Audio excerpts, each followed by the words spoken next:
जम्मू कश्मीर के श्रीनगर में शेरे कश्मीर कृषि विज्ञान एवं प्रौद्योगिकी विश्वविद्यालय ने एक अहम उपलब्धि हासिल की है।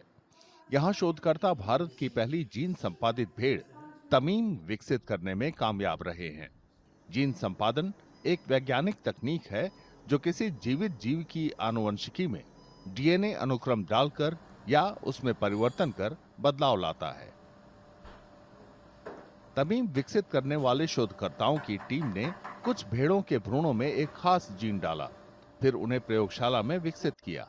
इसके बाद उन्हें एक सरोगेट भेड़ में स्थापित किया। इस वैज्ञानिक कोशिश से जुड़वा मादा मेमनों का जन्म हुआ, जिनमें से एक में संपादित जीन था।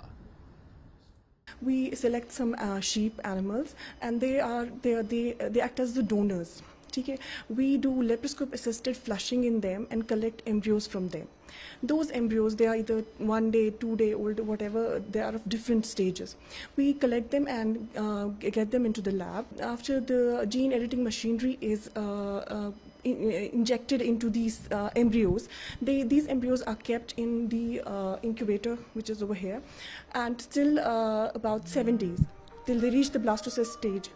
And we have been successful in producing the first gene edited sheep of India, and it's named Tarmeem. शोधकर्ताओं ने कहा कि वे जीन संपादन का असर समझने के लिए भेड़ों का विस्तृत अध्ययन कर रहे हैं। There are many genes which can be targeted for gene editing. So this was just a proof of principle to show that we can produce a gene edited embryo, and उस embryo से फिर हम birth भी ले सकते हैं किसी sheep का। तो वो प्रूव करने के लिए हमने ये इनिशियल एक्सपेरिमेंटेशन थी।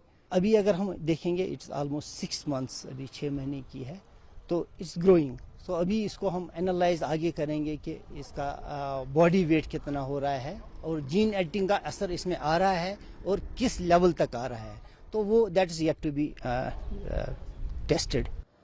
शोधकर्ताओं का दावा है कि जीन संपादन तकनीक से स्वस्थ और ज्यादा उत्पादन करने वाले पशुधन विकसित करने में मदद मिल सकती है।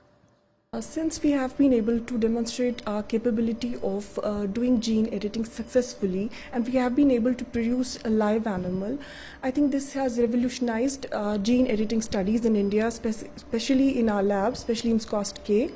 And by gene editing, we can produce, as I already said, disease-resistant animals. We can produce double-masked animals, and since we are using the cutting edge technology, the CRISPR-Cas technology, so our editing is very precise, and whatever whatever domain we will be working, it will have a precise gene editing with the least side effects, negative effects. शेरे कश्मीर विश्वविद्यालय में तमीम विकसित करने वाले शोधकर्ताओं को उम्मीद है कि उनकी कोशिशों से पशुधन आनुवंशिक इंजीनियरिंग में भारत की क्षमताओं को वैश्विक मान्यता मिलेगी, जिससे जैव चिकित्सा और कृषि अनुसंधान में क्रांति आएगी। अगर आप ये वीडियो YouTube पर देख रहे हैं तो हमारे चैनल को सब्सक्राइब कर बेल आइकन दबाएं, और Facebook पर देख रहे हैं तो हमारे पेज को लाइक करें।